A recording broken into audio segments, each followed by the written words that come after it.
Is personal safety important to God? And if it is, what does God think about it? Where no counsel is, the people fall. But in the multitude of counselors, there's safety.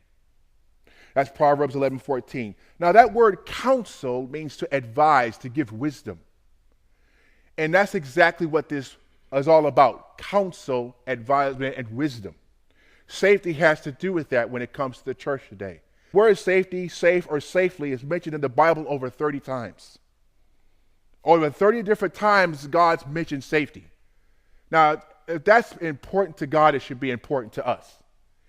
And that's exactly how all of this came about, because that's really what God is saying. We need to know a little bit more about that.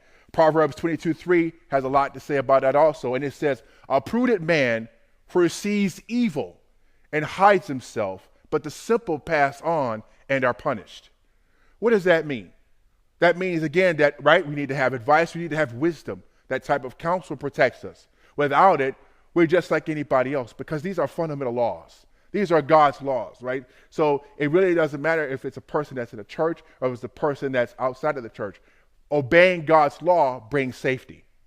In order to have personal safety, what needs to change? We need to have a mind renewment, which means that what we have learned is just not working.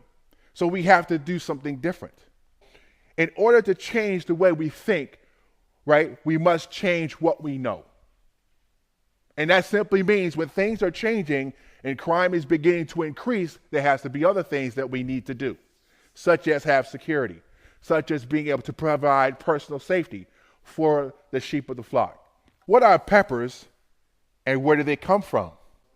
Peppers are fruits, like an apple or an orange or a banana. Peppers are fruits. So then God said, let the earth bring forth grass, and the herb that yields seed, and the fruit tree that yields seed, and the fruit according to its kind, whose seed is in itself on the earth, and it was so. This right here is, I was fascinated when I saw that. Because now I have more of a reason to be doing what I'm doing.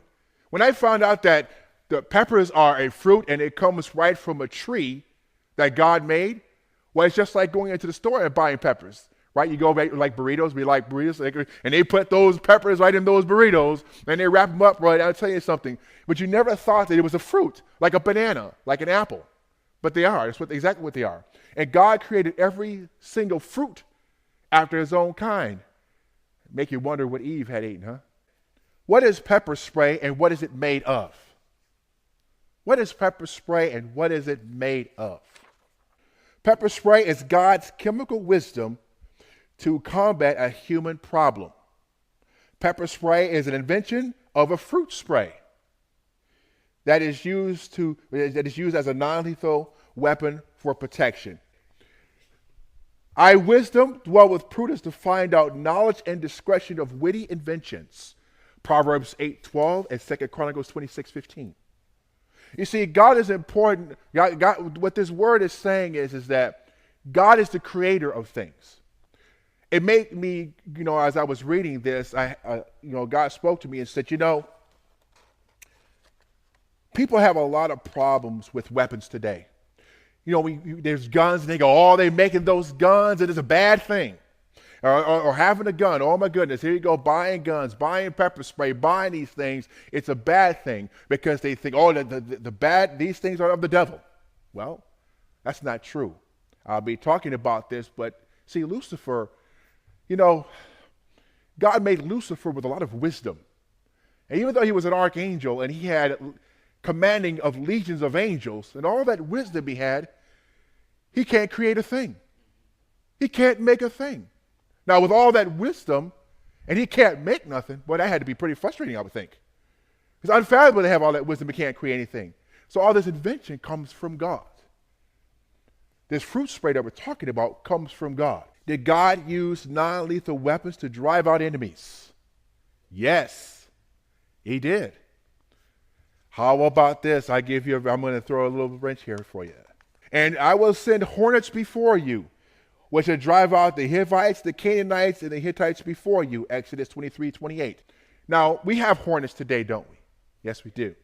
The hornets are the largest of the bee family. That's why God used hornets. Now, what do hornets do? They sting, right? And they sting over and over and over again, right? It doesn't stop. What's interesting about hornets is the same exact chemical that's used to, when you feel the burn of the sting, is the exact same thing that's in the canister of pepper spray. Why does God want us to be safe in the last days? Why does God want us to be safe in the last days? For I know this, that after my departure, savage or fierce wolves will come in among you, not sparing the flock. Acts 20:29. Now, one of the references here that I used, it was Jesus referring to false prophets and leaders who will hurt God's sheep. That's one way.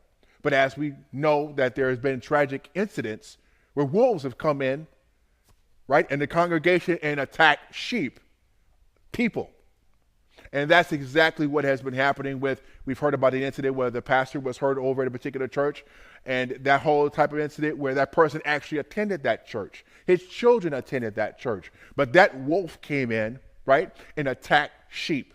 God says that's why we need to have personal safety in the last days.